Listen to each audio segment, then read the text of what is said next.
Assalomu alaykum hurmatli ko'ruvchilar. Uyg'ur axborot markazining haftalik xabarlar programmasiga xush keldinglar. Men Muhammad Izzat. Bugun seshanba. Tuvan dediktanlar xabarlarimizning tafsiloti bo'lsin.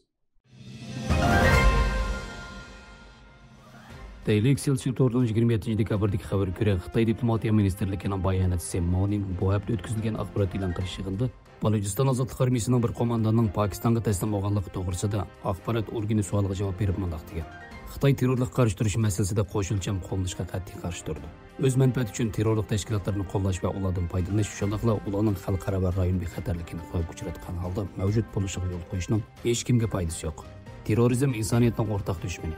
Xitoy barliq davlatlar orasidagi terrorlik qarshi hamkorlikni kuchaytirib, barliq shakldagi terrorlik qarshi turishni tashabbus qildi. Pokistonda chiqadigan subyektning xabari qaraganda Balojiston ozodlik armiyasining taslim bo'lgan qo'mondoni Sarfraz Hindistonni bu tashkilotni qo'llagan deb ayblagandan boshqa, Afg'onistondagi Taliban hukumatini bu guruhni qo'llash, ularga panohlik va boshqa yordam berish bilan ayblagan.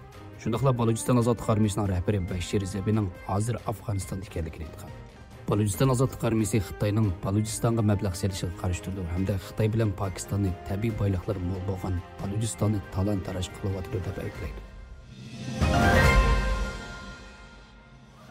Reuters agentligining 27 dekabrdagi xabariga ko'ra, Xitoy diplomatiya ministerligi boshqa shirkatlarning Uyg'ur majburiy emgakini oldini olish qonuniga rioya qilishiga yordam qilish uchun ularni Sharq Turkistondagi majburiy emgakka aloqador sonliq ma'lumotlar bilan ta'minlagan Amerika Moliya ministerligining sobiq amaldorlari tomonidan qurilgan Karun shirkatiga jazo yurgizganligi haqida jar solgan.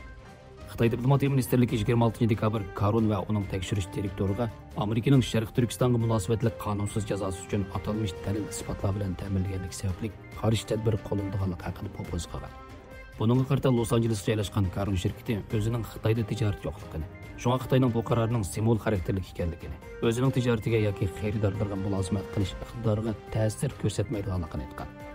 Mazkur shirkat bu vaqtdagi bayonotida mundaq degan: İlg'or xavf boshqarish programmasini yo'l qo'ymoqchi bo'lgan xaridorlarimizga va yer shahridagi barliq korxonalarga mulozimat qilish uchun shirkatimiz davomli obyektiv, mustaqil va ishonchli manbalarni asos qilgan tadqiqot va sonliq ma'lumot tahlili bilan ta'minlaydi. Xitoy diplomatiya ministerligining bildirishicha, jazo yurgizilgan kishilarning Hong Kong omilni o'z ichiga olgan Xitoy territoriyasiga kirish cheklandi ekan. Karun shirkatining Xitoydagi mol mulklari to'xtatildi ekan.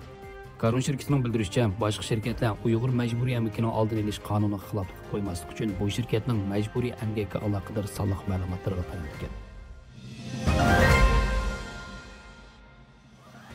Bilimbo'rik 28 dekabrdagi xabarga ko'ra, Sharq Turkistonda o'xshamagan millatlarni o'zaro aralashishga ilhomlantiradigan tunji qoida yo'li qo'yilish oldi turayotgan bo'lib, bu Xitoy raisi Shi Jinpingning atalmish Junxo millatidan iborat soxta milliy kimlik shakllantirish o'rinishining bir qismi ekan. Qozoq Abnum rayoni 2024 yil 1-oyning 1-kunidan boshlab tadbir qo'llanib, aralash turalg'i uylarni ko'paytirib, atalmish Junxo millati kimligini namoyon qiladigan texnik ko'p bog'cha va ommaviy rayon barpo qilish kuchaytirilgan. Atalmish Shinjon gazetining xabariga qaraganda, mazkur yangi qoida amaldorlarning bu vaqtdagi majburiyatlarni nazardan saqit qilmaslikka undab, unday qilmagan taqdirda jazoga uchraydiganligi haqida ogohlantirgan bo'lsa-mu, qanday jazo beradiganligi haqida tafsiliy to'xtalmagan. Amerikadagi Uyg'ur faoliyatchi Arafat Erkinning bildirishicha, yangi belgilama Xitoy hukumatining milliy siyosatining ikkinchi bosqichiga vakillik qildi ekan. U bu vaqtda mundaq degan: 2016 yildan 2020 yilgacha bo'lgan dastlabki bosqichda Xitoy Sharq Turkistonda texnik oshqun, texnik keng doiralik va qonuniy tartibdan hal qilgan edi. Xitoy ilgari yerli xalq bilan ko'chman mustamlikachilar orasidagi atalmish milliy ittifoqlikni ilgari surishga shop boshlagan bo'lsa, endi majburiy assimilyatsiya bosqichiga o'tgan.